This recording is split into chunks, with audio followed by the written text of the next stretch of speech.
Would have been a long ride on the bus for those boys. Well, you took them down the highway to start We with. took them to Bar C.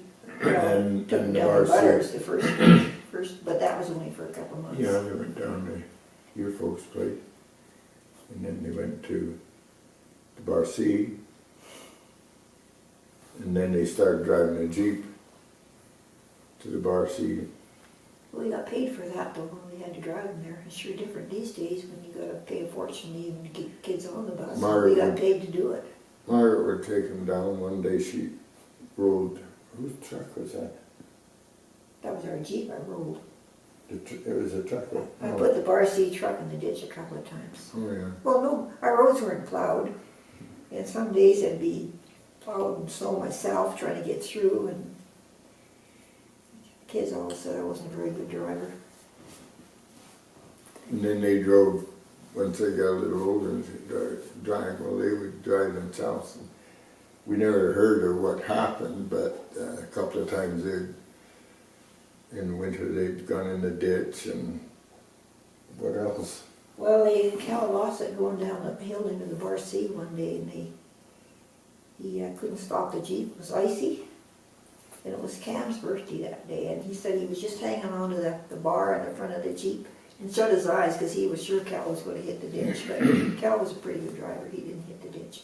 But we were going down there one day to catch the bus, and I looked. There's a wolf with 4 pups on the big hillside on the Bar C. Well, this is the first time we'd seen wolves. So we stopped the Jeep. We just about missed the bus that day. That's the first time I'd ever seen wolves. It was really neat. I saw them a few days later. The mother had the pups out chasing the Bar C cows. I think she was teaching them to hunt. They didn't look too serious about it, but they were running behind the cows. So, yeah, that was neat. And then I had a nice little Jeep that Margaret was driving the kids to school in. I went down to get them, fortunately. And then I had it sold, Shit. traded in on a big Jeep car, Wagoneer. However, about the day before we were going to pick up the Wagoneer, Margaret rolled my little Jeep over. And it was a trade-in, and so the deal had already been made, how much I got for the little one and for the big one. But here we are with a Jeep, and the top was ripped, the windshield was ripped. gone. There's quite a bit of damage on it. Well, he Anyway, wasn't hurt. the windshield was, instead of being straight like this, it was like that, because it rolled over in the ditch and hit the high side of the ditch and pushed the windshield over. And anyway, I had a friend in Calgary that, Paul Kinghorn. Well, the dealer phoned us the next day and said, I got a buyer for your Jeep, could I come and get it? That's the only time I ever heard him at a loss for words. He didn't know what to say. Well, there was a Jeep sitting in the garage with the windshield broke out and the frame worked. It wasn't the windshield glass that bothered me, but the framework was like this. But I had a friend in Calgary, and I phoned him. He said, yeah, I can get a new piece of glass for you. And I said, well, what am I going to do with this framework? Oh, he said, I'll come out and have a look at it. So he came out, brought the new glass. We ended up putting the Jeep in the garage, and there was a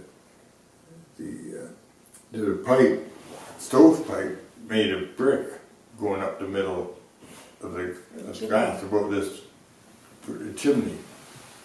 And so we brought the Jeep in, set it alongside of the chimney, put a chain around the chimney, or rope, anyways, chain, hooked it to the windshield, and then started tightening it up until we did get the Jeep about off the floor one side of it before this started to bend back into place again.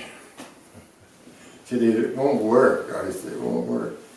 Well, the time we were done, it looked like in the front, the tin at the bottom of the windshield, on top of the hood, and it was all bent. But this guy came and straightened it up and had it. We traded it, and nobody. Well, there happened to be a top in Calgary. Usually you had to order them, but there happened to be one in stock, so What? we got that. The glass? The top. Oh, the top, yeah. The top was yeah. ripped. But other than the body, it wasn't even hurt, but I landed in a snowdrift. It was a spring morning or spring afternoon with slush on top of the ice. And I was going too fast for the conditions, obviously, and I just about got to the boundary gate. And I went to slow down, and all of a sudden the Jeep started going sideways. And I knew if I didn't stop it, I was going to have to roll it over, and I couldn't stop it. It just kept sliding. That was it. Ray was up with Bill Bagley that day.